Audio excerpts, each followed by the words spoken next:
Present వీడియోలో మనము two hinged arch. Two hinged అంటే టూ హింజెస్ ఉంటాయి. ఒక ఆర్చ్లో టూ హింజెస్ ఉంటాయి. ఇదొక హింజు, ఇదొక హింజు. సో ఈ హింజిలో హారిజంటల్ థ్రస్ట్ అంటే హారిజంటల్ ఫోర్స్. సో సపోర్ట్ దగ్గర ఖచ్చితంగా ఒక హింజ్ సపోర్ట్ దగ్గర, ఫర్ ఎగ్జాంపుల్ ఇది ఒక హింజ్ సపోర్ట్ అనుకుంటే, ఈ బీమ్కి ఇది ఒక హింజ్ సపోర్ట్ అనుకుంటే, సో ఈ హింజ్ దగ్గర ఎన్ని రియాక్షన్స్ ఉంటాయండి? ఒక హారిజంటల్ రియాక్షన్ ఉంటుంది, అదేవిధంగా ఒక వర్టికల్ రియాక్షన్ ఉంటుంది. సో హారిజంటల్ రియాక్షన్ హెచ్తో రిప్రజెంట్ చేసి, వర్టికల్ రియాక్షన్ వీతో రిప్రజెంట్ చేస్తే, ఫర్ ఎగ్జాంపుల్ ఇది ఏ అనే పాయింట్ అయితే, ఎండ్ అయితే, సో హెచ్ఏ, అదేవిధంగా విఏ. సో ఈ విధంగా నేమ్స్ పెట్టుకుంటే ఇక్కడ ఏ బి అనేవి బోత్ ది ఎండ్స్, ఓకేనా? ఈ టూ హింజ్డ్ ఆర్చ్కి బోత్ ది ఎండ్స్. సో ఇక్కడ దీని దగ్గర వచ్చే vertical reaction V, horizontal reaction HA. అదేవిధంగా ఈ పాయింట్ దగ్గర horizontal reaction HB, vertical reaction VB. So ఇలా ఉన్నదానికి ఫర్ ఎగ్జాంపుల్ లెంత్ వచ్చేసి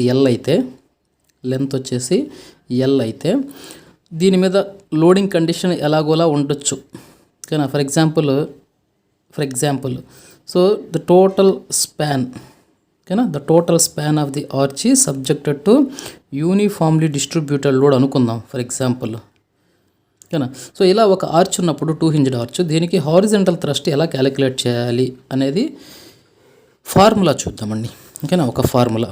సో ఇక్కడ ఏంటంటే ఖచ్చితంగా ఈక్విలిబ్రియం కండిషన్ సాటిస్ఫై చేయాలంటే right side horizontal forces must be equal to left side horizontal forces. So ఇక్కడ ఈ ఆర్చ్ మీద ఏమన్నా హారిజంటల్ ఫోర్సెస్ ఉన్నాయా? ఏమీ లేవు, ఓన్లీ రియాక్షన్స్ మాత్రమే ఉన్నాయి. సో హెచ్ఏ అనేది ఒక రియాక్షను, హెచ్బి అనేది ఒక రియాక్షన్. సో ఈక్విలిబ్రియం కండిషన్ని సాటిస్ఫై చేయాలంటే HA must be equal to HB, ఓకేనా? HA must be equal to HB. So ఇలా ఉంటేనే ఈక్విలిబ్రియం కండిషన్ సాటిస్ఫై అవుతుంది. సో బోత్ ఈక్వల్ అవుతున్నాయి కాబట్టి ఫర్ ఎగ్జాంపుల్ నేను దీన్ని ఏమనుకుంటున్నానంటే హెచ్ అనుకుంటున్నాను, ఓకేనా? So where H is equal to horizontal thrust,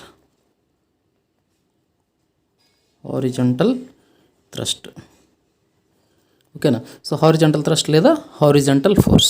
so దీనికి అనుకోవడానికి సో బేసిక్గా ఒక డెరివేషనే ఉంది. ఆ ఈక్వేషన్ మాత్రం చూసాము అంటే horizontal thrust H is equal to formula ఏంటి అంటే ఇంటిగ్రల్ ఫ్రమ్ 0 to L, ఓకేనా? సో ఇది జీరో నుంచి ఇటు సైడ్కి వెళ్ళామంటే టోటల్ ఎంత లెంత్, అంటే ఇక్కడ నుంచి ఈ చివరి వరకు మనం ఇంటిగ్రేట్ చేయాలి.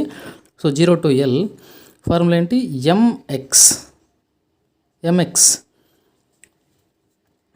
Why dx by integral 0 to L y square dx. So ఇక్కడ మనం గమనించాము అంటే ఇది హారిజంటల్ థ్రస్ట్ క్యాలిక్యులేట్ చేయడం కోసం ఉన్న ఈక్వేషన్. ఈ ఈక్వేషన్లో వేర్ ఎంబిఎక్స్ అని ఎందుకన్నానో ఇప్పుడు చెప్తాను. So this is the equation. ఈ ఈక్వేషన్లో ఎంబిఎక్స్ అంటే ఏంటి అంటే bending moment at a distance x from end A when it is considered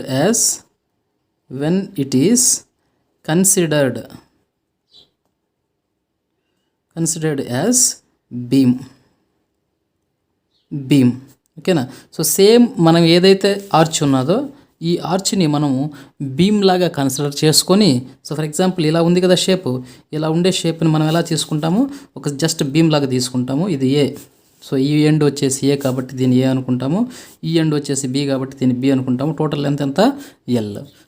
so ఇలా అనుకొని సో దీని మీద ఎటువంటి కండిషన్ ఉంటుందో లోడింగ్ కండిషను. సో ఇక్కడ చూడండి, ఇక్కడ నుంచి ఇక్కడ వరకు ఏముంది? Total span is uniformly distributed load కాబట్టి సో ఈ బీమ్ మీద కూడా టోటల్గా డిస్ట్రిబ్యూటెడ్ లోడ్ వేసేసుకొని సో దీన్ని మనం ఎట్ ఎ డిస్టెన్స్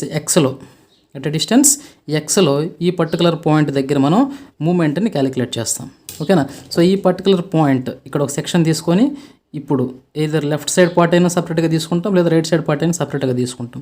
సో తీసుకొని దీనికి bending moment M x value calculate చేసుకుంటాం, ఓకేనా?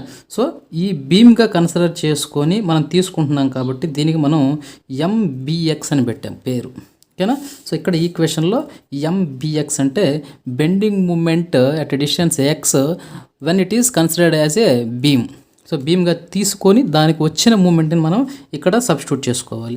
అదేవిధంగా వై అంటే ఏంటి, y is equal to, so consider this as a parabolic arch. So parabolic arch అనుకుంటే వై అంటే ఏంటి, దిస్ ఎట్ డిస్టెన్స్ ఎక్స్లో మనము సెక్షన్ తీసుకుంటున్నాం కాబట్టి, అట్ డిస్టెన్స్ ఎక్స్లో ఒక సెక్షన్ తీసుకుంటున్నాం కాబట్టి ఈ పర్టికులర్ పాయింట్ దగ్గర మనకు వచ్చే మూమెంట్ని ఎంబిఎక్స్ లాగా తీసుకుంటున్నాం. సో అదేవిధంగా ఈ పర్టికులర్ పాయింట్ దగ్గర వర్టికల్ హైట్ అంతా మనకు తెలిసి ఉండాలి కదా. సో ఈ వైని క్యాలిక్యులేట్ చేయడం కోసము we have a standard formula that y vertical ordinate is equal to what is that one, 4hx by L square into L minus x. So ఇక్కడ హెచ్ అంటే ఏంటి అంటే క్రోన్ హైట్. హెచ్ అంటే ఏంటి, crown height. So ఈ parabolic ఆర్చ్లో top most point ఇది కాబట్టి ఈ పాయింట్ కాడి నుంచి ఉన్న ఈ వర్టికల్ మ్యాక్సిమం హైట్ని మనం ఏమంటాము, సో క్రోన్ హైట్ అంటాం అనమాట. ఈ పర్టికులర్ పాయింట్ని క్రోన్ అంటాము, ఈ హైట్ని మనం క్రోన్ హైట్ అంటాము. ఓకేనా. So H is nothing but crown height. ఓకేనా. ఈ విధంగా మనం వై వాల్యూని క్యాలిక్యులేట్ చేసుకుంటాం. సో ఈ క్యాలిక్యులేట్ చేసుకున్న వై వాల్యూస్ తీసుకెళ్ళి ఇక్కడ సబ్స్టిట్యూట్ చేసుకొని వీటికి ఇంటిగ్రేషన్ కానీ చేసాము అంటే మనకు కావాల్సినటువంటి హెచ్ వాల్యూ వస్తుంది. ఓకే. సో ఈ విధంగా మనకు కావాల్సినటువంటి హెచ్ వాల్యూ వస్తుంది. ఈ హారిజాంటల్ థ్రస్ట్ క్యాలిక్యులేట్ చేయడం కోసం ఒక ప్రాబ్లం సాల్వ్ చేద్దాము. సో దానికి సంబంధించిన వీడియో వచ్చేసి డిస్క్రిప్షన్లో ప్రొవైడ్ చేస్తాం. Please watch that video. Thank you.